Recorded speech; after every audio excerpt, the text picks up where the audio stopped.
This tech company makes more money than Ola, Grow and Lenskart combined. With more than 8,700 crores in revenue and more than 2,800 crores in profits, Zoho is one of the most underrated Indian startups that never raised a single rupee of funding in 28 years of existence. A company that is valued at more than 50,000 crores and is being run not from Bangalore, Delhi or Mumbai, but from villages of India.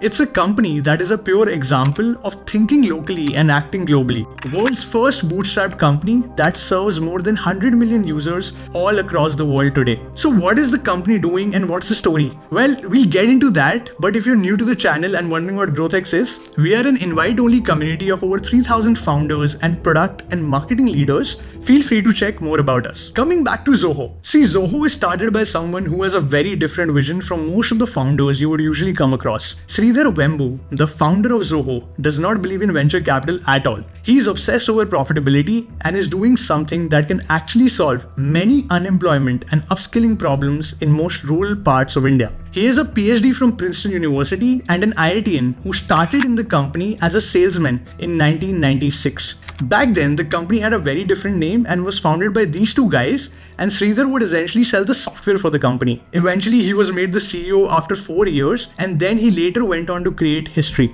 Now that we have some context, let's get into the insights. By the way, to understand deeply why Zoho is such a great product, we did some user research and spoke to Narendran Sivkumar, a GrowthX community member who is working as a senior strategy manager at Strata, someone who has been using Zoho for the last 6 years. Now coming to the very first insight, the affordable Swiss knife insight. Well, to understand this, let's first understand what Zoho does. See, it's a proper B2B SaaS company, software as a service company. Their goal is to make it easy for businesses to run multiple functions at once. Because see, every business, irrespective of the size, needs tools to make sure that things are automated and systemized. So be it customer relationship, management, accounting, marketing, and even HR. Every business needs softwares for all of these functions. In fact, this is what Zoho does for them. They have right now more than 55 products that cater to each of these business problems specifically. This space is very brutal right now because they make so many products which directly compete with some of the biggest software companies that you know of, like Salesforce, Google, Microsoft, HubSpot, and even Oracle. And by the way, there are many more companies like these. But what has differentiated Zoho is the focus on their core users who are SMBs. That is why they get 70% of the revenue from SMBs and around 30% of the revenue from mid-market and enterprise clients. But what is this? In the B2B SaaS space, clients you target can be broken down into 3 categories on the basis of size. So if a company has less than 25 employees and less than 10 million in revenue, it is referred to as SMB. If a company has 100 to 500 employees and 10 million to $1 billion in sales, it's referred as mid-market. And if a company has more than 1,000 employees and more than $1 billion in sales, it's considered as an enterprise. The SMBs have been their core users. These users prioritize cost over the most polished product in the world. These customers want to solve multiple problems at once, but also want to go for the most affordable option. That is why they have made their product for them.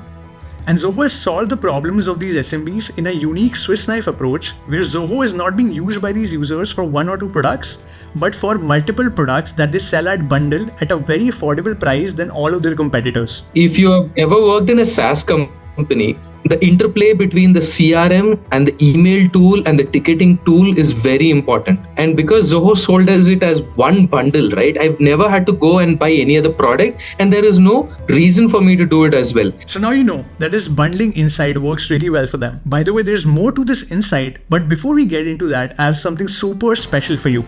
The Mecca of Growth is back. We are hosting the 20th edition of GrowthX Demo Day. And the idea is simple. Top GrowthX teams will present in-depth growth strategies from this list of curated companies. The GrowthX Demo Day is joined by founders, product, and marketing leaders of the startup ecosystem. It's on 28th July and you can join the event for free. The link to grab a pass is in the description.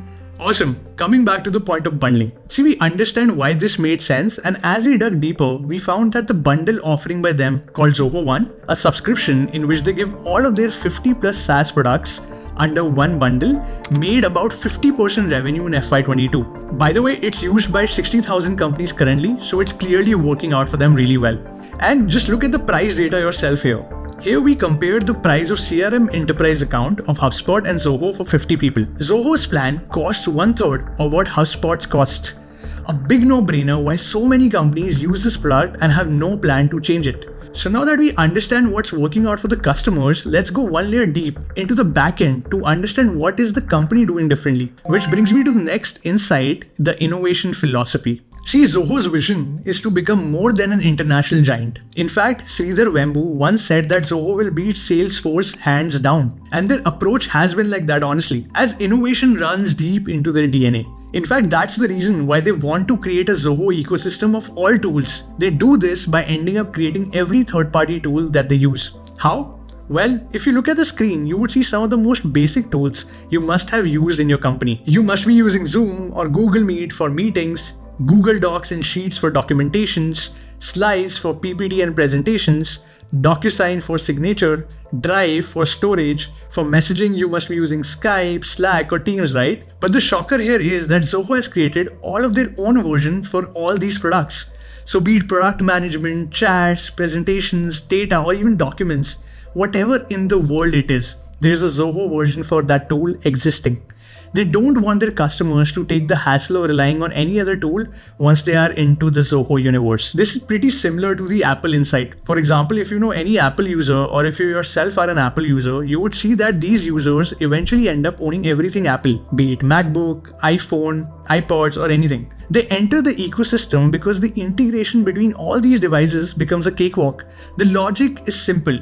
Butter-like integration. It just all works. In fact, this is the reason why people prefer Zoho over other competitors. By the way, they have seen a 78% increase in migration of people from other major tools like Jira, Dropbox, DocuSign to name a few. This just shows the vision of Sridhar Vembu. He wanted the company to be R&D heavy, then sales heavy. An approach that has resulted in 25 plus patents in just last 3 years, by the way. This is insane. And I'll tell you why it's insane. Because if you take a giant like Salesforce, the company spends 37% of its revenue in marketing and 17% of its revenue is in R&D. And this equation just reverses for Zoho, where the company is spending 60% of the revenue on R&D and only 20% on marketing. This is the reason why they have survived all the tough recessions in the last 26 years without funding. And while obviously it's not possible to cover all of the innovation that they are doing in just one video, what's important for you to know is that they have made a couple of very interesting moves, which includes investing in making a WhatsApp chat competitor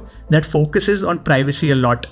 This is their entry into B2C space. This again is a very bold move considering the WhatsApp dependence we have at the moment in the entire country. And that's not all. Zoho is also heavily investing into the hardware side of the business. And this is not usual hardware like PCs, laptops, etc. It's something very different to what they're doing. For example, they have made investments in the EV sector, planning to enter chip making, made investments in advanced tools and drones, and obviously a lot of investments into AI. These are just small signs of the bigger master plan that only Sridhar Vembu knows. The company is very bullish right now on laying the foundation of next decades of India's deep tech and manufacturing. He's not looking 5 or 10 years ahead, but 20 to 30 years ahead of what's going to happen. Segments in particular that you're looking at? Any of the, you look at the list of critical technologies our nation needs to master.